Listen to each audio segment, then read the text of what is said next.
Oy boshida zakaz qilingan mashinalarimiz mana yetib keldi. Dongfeng juda ommalashdi 008 2025 restaylingi.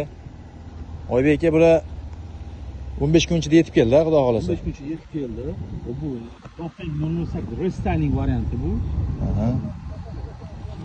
1200 km yuradi, gibridligi bu. Qoraga oranjoviy bu. Apelsin saloni ham mana kelibdi. Mana bu oqi ham bor. Uchta oq bor. Oqlari ham bor. Bu yoqda sifatda ham qora sarana, oqqa qora. 3-4 soatda nomiligi chiqadi.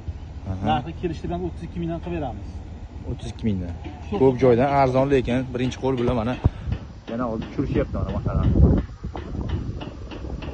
Yuan, Dongfeng zakazga ham keladi mana. 15 kunda yetib keladi. Bu hozir nomiga nalishda turibdi, 3 soatda oformlanish bo'lib ketadi. 4 soat endi bilan olib chiqib keladi mashinani. Ayyo. 10 kunchilik endi umr taqib qoladi joyiga. Kelinglar mana, kimga qiziq bo'lsa kelaverasizlar.